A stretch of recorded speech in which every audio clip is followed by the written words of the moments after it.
বিসমিল্লাহির রহমানির রহিম।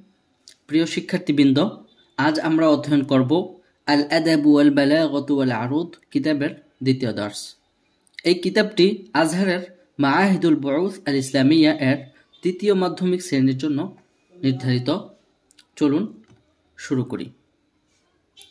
আদ-দারসু সানি, দ্বিতীয় পাঠ, মাদারিসুশ শা'রি ওয়াত্তিজাহাতুহু ফিল আসরিল হাদিস।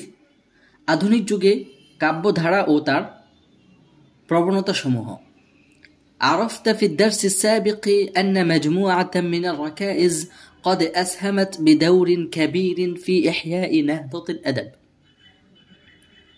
পূর্ববর্তী পাঠে আমরা জেনেছি যে কিছু গুরুত্বপূর্ণ উপাদান সাহিত্য পুনর্জাগরণে বিশাল ভূমিকা রেখেছে। بعد أن مر بمرحلة من الضعف والركاكة, দীর্ঘ এক দুর্বল ও স্থবিরতার সময় পার হওয়ার পর এই পুনর্জাগরণ সূচিত হয়।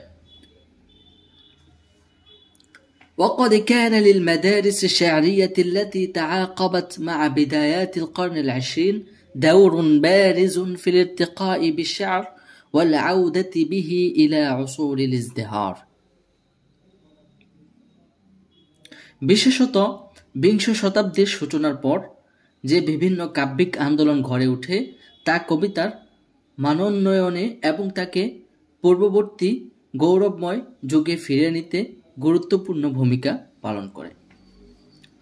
ওয়ামিন আশহারি তিলকাল মাদারিস, এ সময়ের সবচেয়ে প্রসিদ্ধ কাব্যিক আন্দোলনগুলোর মধ্যে অন্যতম ছিল মাদ্রাসাতুল ইহয়া ওয়াল বাস, পুনর্জাগরণ ও পুনঃসন্ধানের ধারা। تجسد هذه التسمية الإحياء والبعث حال الشعر قبل البارودي، وقد بلغ من الضعف ما بلغ ركاكة في الأسلوب وضعفا في التراكيب وسطحية في المعاني وتكلفا في التصوير। এই নামকরণ, পুনর্জাগরণ ও পুনঃসন্ধান মূলত সেই সময়ের কবিতার বাস্তব অবস্থা প্রতিফলিত করে যা বারুদি পূর্ব যুগে অত্যন্ত দুর্বল অবস্থায় পৌঁছেছিল। তখন কবিতার ভাষা শৈলীতে স্থবিরতা, গঠনে দুর্বলতা, অর্থে সাধারণীকরণ এবং চিত্রকল্পে অতিরঞ্জন লক্ষ্য করা যেত। حتى كأنه قد صار جثة هامدة منزوعة الروح। এটি ছিল এক মৃতপ্রায় শিল্পকলা যা প্রাণহীন অবস্থায় পড়েছিল। ثم أعيدت له روحه ودبت فيه الحياة من جديد। কিন্তু নতুন যুগের সঙ্গে সঙ্গে এই কবিতা পুনরায় প্রাণ ফিরে পায় এবং নবজীবন লাভ করে। تزعم هذه المدرسة الشاعر محمود سامي البارودي। এই আন্দোলনের নেতৃত্ব দেন বিশিষ্ট কবি মাহমুদ সামি আল বারুদি, যার ওফাত 1904 খ্রিস্টাব্দে। الذي عكف على قراءة النماذج الشعرية في أبهى عصور الأدب وراح يقلد القدماء في شعره। তিনি আরবি কবিতার সর্বোৎকৃষ্ট যুগের কাব্যধারাগুলো গভীরভাবে অধ্যয়ন করেন এবং স্বতন্ত্র ধাঁচে নিজের কাব্যচর্চা গড়ে তোলেন। وطالب الشعراء بضرورة السير على منهج عظماء الشعر في العصور الأولى بناء ولغة ووزنا وتصويرا। তিনি প্রাচীন কবিদের অনুসরণ করলেও তাদের অন্ধ অনুসরণ করেননি, বরং তিনি কবিদের আহ্বান জানান যাতে তারা প্রাচীন আরবি কবিতার মহান ধাঁচ অনুসরণ করেন। তিনি কাব্যিক নির্মাণ, ভাষাশৈলী, ছন্দ এবং চিত্রকল্পের ক্ষেত্রে উচ্চমানের ঐতিহ্য বজায় রাখার আহ্বান করেন। فوجدنا شعراء هذه المدرسة يفتتحون قصائدهم بالغزل أو بالأطلال ثم ينتقلون إلى موضوعهم الرئيس। এই ধারার কবিরা তাদের কবিতার সূচনা করেন প্রথাগতভাবে প্রেম বা ধ্বংসপ্রাপ্ত বসতি স্থানের বর্ণনা দিয়ে, যা আরবি কাব্যের একটি প্রচলিত বৈশিষ্ট্য। এরপর তারা মূল বিষয়বস্তুতে প্রবেশ করেন। ولا يعني ذلك أنهم قد ذابوا في أحضان الماضي وانفصلوا عن الواقع وقضاياه وانمحت شخصيتهم।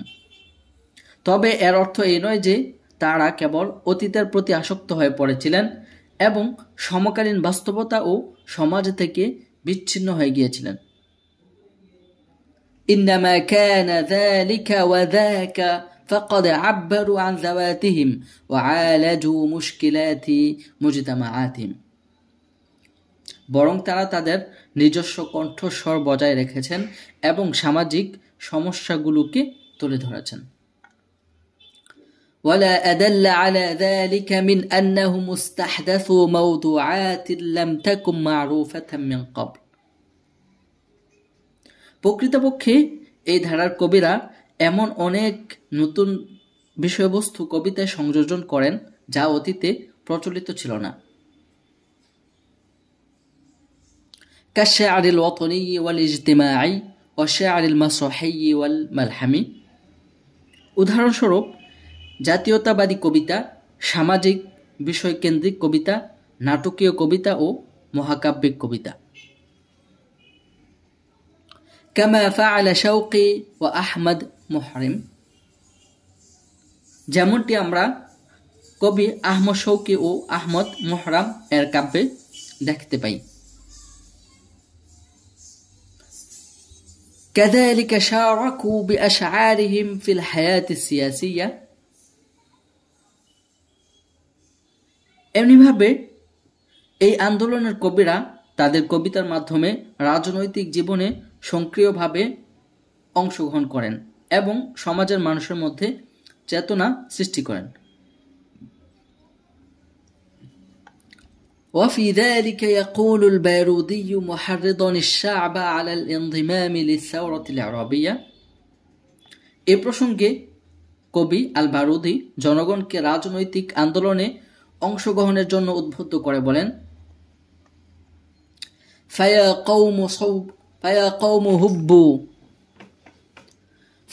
قوم هبوا إنما العمر فرصة وفي الدهر طرق جمة ومنافع أصبر على مس الهوان وأنتم عديد الحصى إني إلى الله راجع وكيف ترون الذل دار إقامة وذلك فضل الله في الأرض واسع أرى أرؤسا قد أينعت لقطافها فأين ولا أين السيوف القواطع فيا قوم هبوا إنما العمر فرصة وفي الدهر طرق جمة ومنافع। হে জাতি জাগো, এই জীবন এক বিরল সুযোগ, কালের পরতে লুকিয়ে আছে অগণিত পথ ও সম্ভাবনা। أصبر على مس الهوان وأنتم عديد الحصى إني إلى الله راجع। লাঞ্ছনা মেনে নেবে আর কতকাল, তোমরা তো পাথরের মতো অগণন। স্মরণ রেখো, আল্লাহর কাছেই শেষ ঠিকানা, সেই তো চিরন্তন আশ্রয়। وكيف ترون الذل دار إقامة وذلك فضل الله في الأرض واسع।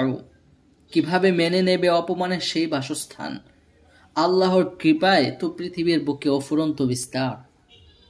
أرى أرؤسا قد أينعت لقطافها فأين ولا أين السيوف القواطع। দেখি ফসল পেকে ঝলমল করছে, ফোটা রসে ভরপুর, তবে কোথায় ও কোথায় সেই তীক্ষ্ণ তরবারি যে কেটে দেবে অন্যায় শিকল।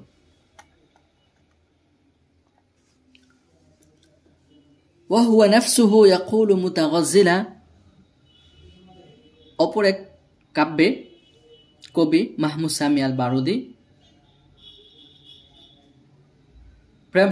প্রেমের উক্তি বলেন, صلة الخيال على البعاد لقاء لو كان يملك عيني الإغفاء يا هاجري من غير ذنب في الهوى مهلا فهجرك والمنون سواء। সিলাতুল খায়ালি আলাল বিআদি লিকাউ, কল্পনার বাঁধনে দূরত্ব মুছে যে মিলন হয়। লাউ কানা ইয়ামলিকু আইনি আল ইগফাউ, আহা যদি আমার চোখে ঘুমের মাধুরী খেলতো। ইয়া হাজিরি মিন গায়রি যামবিন ফিল হাওয়া, হে প্রিয় আমায় তেজেছ কোনো অপরাধ ছাড়াই। মাহলান ফাহাজিরুকা ওয়াল মানুনু সাওয়াউ, বিরতি নাও কেননা তোমার এই বিচ্ছেদ তো মৃত্যুরই সমান।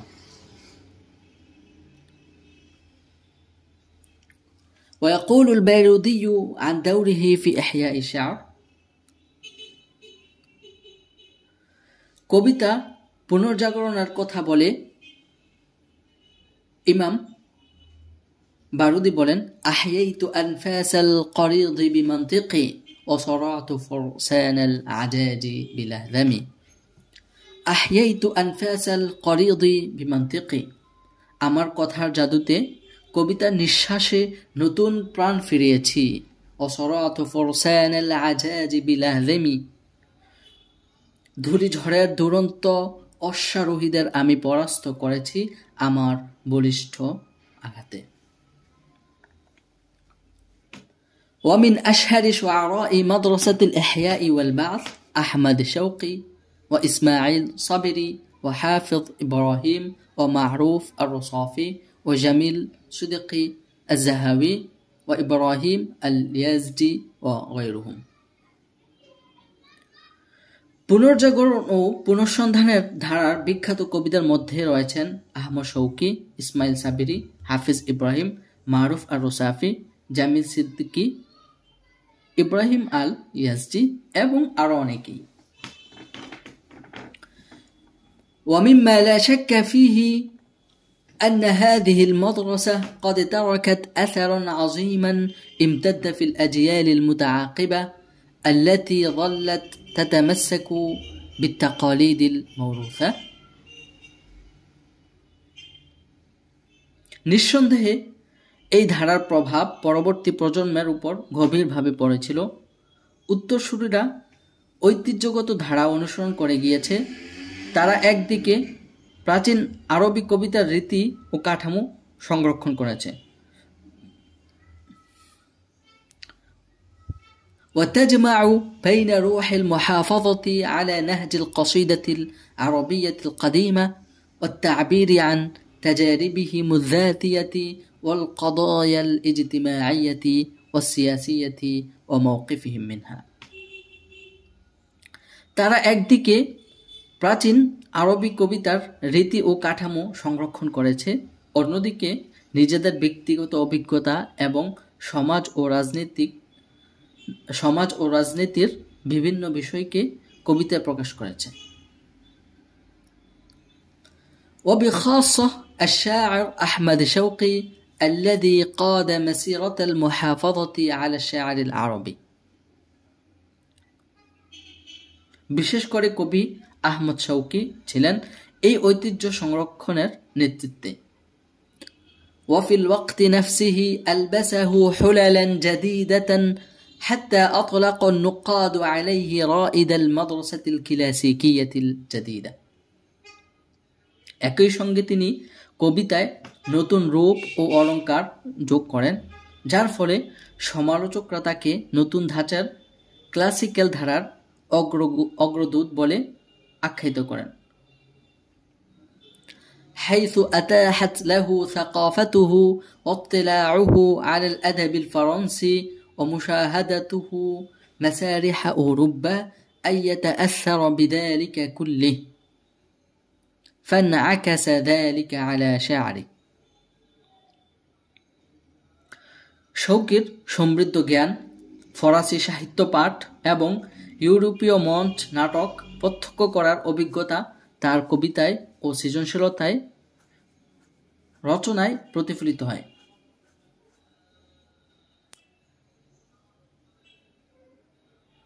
واتجه به إلى التاريخ وإلى الأحداث الإسلامية والمنجزات العصرية। তিনি ইতিহাস, ইসলামের নানা ঘটনা ও সমকালীন অর্জনকে তার কবিতায় সার্থকভাবে তুলে ধরেছেন। كما رأيناه يثري المكتبة الأدبية بأعماله المسرحية المتنوعة। তাছাড়া তার বিভিন্ন নাট্যকর্ম ও আরবি সাহিত্যকে উল্লেখযোগ্যভাবে সমৃদ্ধ করেছে। وعلى الرغم من ذلك فقد أخذ بعض النقاد على مدرسة الإحياء والبعث وعلى تلاميذها أنها منفصلة عن الواقع। এতদা সত্ত্বেও কিছু সমালোচক মনে করেন যে পুনর্জাগরণ ও পুনঃসন্ধানের এই ধারা এবং তাদের শিষ্যরা বাস্তবতা থেকে খানিকটা বিচ্ছিন্ন ছিল। لما راحت ترتد إلى الوراء فاختفت شخصياتهم وتوارت مشاعرهم ولم تتضح نظرتهم إلى الحياة في أشعارهم। অতীতের ধারা অনুসরণ করতে গিয়ে তারা যেন নিজেদের স্বাতন্ত্র্য ও আবেগ হারিয়ে ফেলে। তাদের কবিতায় জীবনের প্রতি স্পষ্ট কোনো দৃষ্টিভঙ্গি ফুটে ওঠেনি।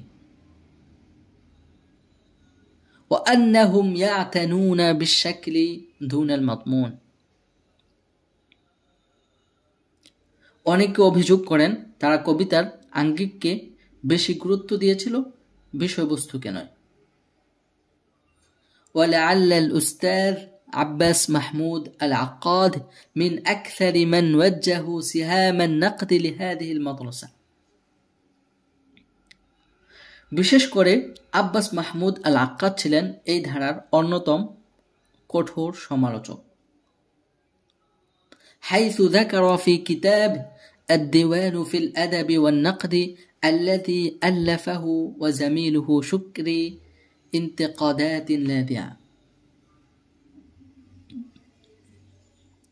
তিনি এবং তার বন্ধু শুকরির যৌথ রচনা আদাব ও সমালোচনায় দেওয়ান আর দিওয়ান ফিল আদাবি ওয়ান নাকদ বইয়ে আহমদ শৌকির কবিতা ও নাটকের বিরুদ্ধে তীব্র সমালোচনা করেছেন।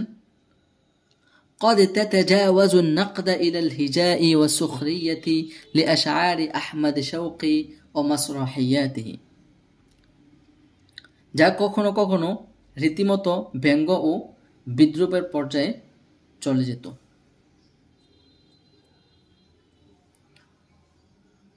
প্রিয় শিক্ষার্থীবৃন্দ, এই ছিল আজকে আমাদের দ্বিতীয় দর্শের মৌলিক একটি অংশ। আমরা এখন আজকে যা পড়লাম এর কিছু সংক্ষিপ্ত ব্যাখ্যা জেনে নিব। সংক্ষিপ্ত প্রাসঙ্গিক কিছু আলোচনা, আমরা 3টি পয়েন্টে প্রাসঙ্গিক কিছু ব্যাখ্যা প্রদান করব। প্রথম পয়েন্ট, এই পাঠে আধুনিক যুগের আরবি কবিতার বিভিন্ন প্রবণতা ও আন্দোলনের কথা বলা হয়েছে, যা দীর্ঘ স্থবিরতা কাটিয়ে কবিতার নবজাগরণে অবদান রাখে। দ্বিতীয় পয়েন্ট, মাদ্রাসাতুল ইহয়া ওয়াল বাস, পুনর্জাগরণ ও পুনঃসন্ধানের ধারা মূলত প্রাচীন আরবি কবিতার ঐতিহ্যকে পুনর্জীবিত করলেও সমকালীন বিষয়বস্তুকে যুক্ত করে, যার ফলে এই ধারায় দেখা যায় জাতীয়তাবাদী, সামাজিক, নাটকীয় ও মহাকাব্যিক কবিতার বিকাশ। তৃতীয় পয়েন্ট, আহমদ শৌকী সহ এই ধারার কবিরা ঐতিহ্য ও আধুনিকতার মেলবন্ধন ঘটালেও সমালোচকরা অনেকেই মনে করেন তারা বাস্তবতা থেকে কিছুটা বিচ্ছিন্ন ছিলেন এবং বিষয়ের চেয়ে আঙ্গিককে বেশি গুরুত্ব দিয়েছেন। শিক্ষার্থী বন্ধুরা, আজকে আমাদের দর্শের আলোচনা এই পর্যন্তই। দেখা হবে আগামী অন্য একটি দর্শে। সবাই ভালো থাকবেন। আসসালামু আলাইকুম ওয়া রাহমাতুল্লাহি ওয়া বারাকাতুহু।